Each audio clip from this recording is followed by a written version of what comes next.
Hi guys, and welcome to the 8th episode of my Headphone Zone unboxing.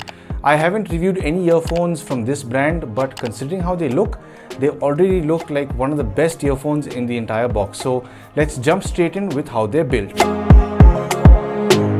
These earphones look like they're straight out of Star Trek. They're made out of a chrysite metal and have a chrome finish, and oddly enough, they do not show fingerprints as much as you think they would. The earphones are comfortable on the ear canal and it has tightly wound loops so they hold onto your ear firmly. The cable terminates to a 3.5mm headphone jack so you can connect to your phone, computer, iPad or even DAC amp dongle. If you follow the right cable a little further down, it does have a little module that has a control pod and a microphone, so you can play and pause your audio and answer and calls.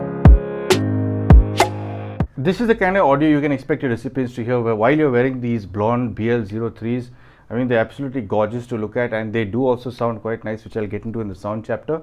But I'm not too sure how the microphone quality is, so I'm putting you guys in the recipient boat, so you can decide whether or not this works for you, if you're okay with how your recipients are going to hear you, if this is the kind of audio quality you like. Even while you're gaming, this is how your buddies are going to hear you over your gaming. And there's one thing to keep in mind, that if you are on a busy street or if there's somebody talking to you close by or screaming from another room, chances are those sounds will bleed in, because these earphones do not have environmental noise cancelling for obvious reasons. They are in analog set of earphones. They don't have any battery, they don't have any artificial intelligence sort of governing the noise around you. So I do hope that this demo sample has given you a better understanding of these earphones and perhaps guided you towards making a more informed purchase decision.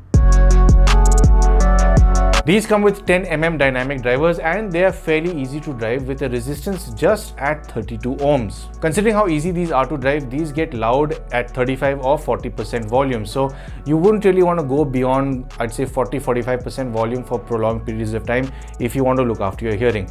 You can bring the volume down low, but I'd say you would want to keep it at about 10%, maybe not much lower than that, not below 5%, because it can thin out a little bit over there. These do stage like most IEMs I've tested in this unboxing. It exists within a bubble in your head with some tones coming from a little out of the earphones. When it comes to imaging, none of these earphones have been a disappointment, and that also applies to these earphones.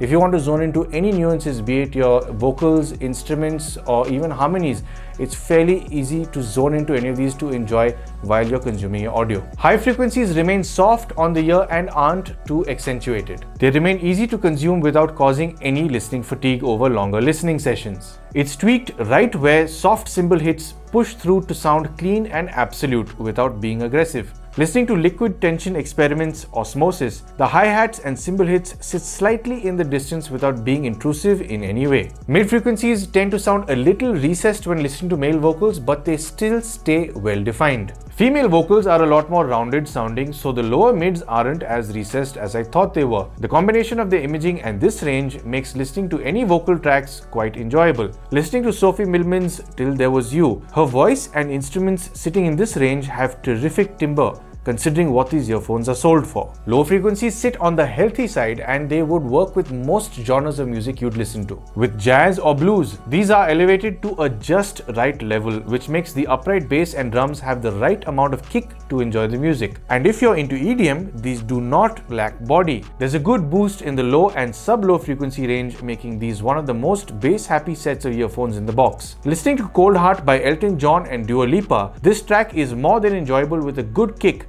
and keeps the bass clean and tight enough to not sound obnoxious. So to sum up, when it comes to their build, these are beautifully made. The cable is a nice smooth surface, so it doesn't catch on your clothing whenever you're listening to any audio. So you don't get that scratching sound that you would with grippy cables. And the overall build of the earphone itself is quite premium. You wouldn't think that these cost as much as they do. At least when you're wearing them, I'm sure you'll get a few questions about what earphones you're wearing, because these look definitely very upmarket. When it comes to their sound, they are terrific all-rounders. In fact, they've got a nice healthy punchy bass, they image well. I think you can't really go wrong with these earphones in particular, because they handle multiple genres reasonably well.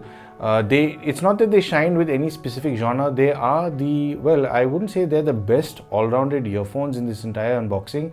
I do have a soft side for the KZ ZS N Pro X.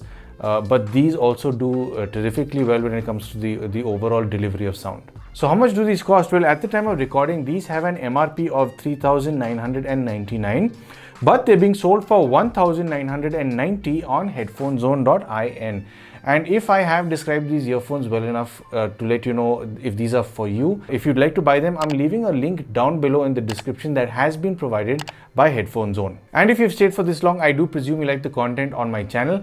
And if you would like to support it, I'm sure you know exactly how to. And thank you for tuning into Paul's POV for some sound advice.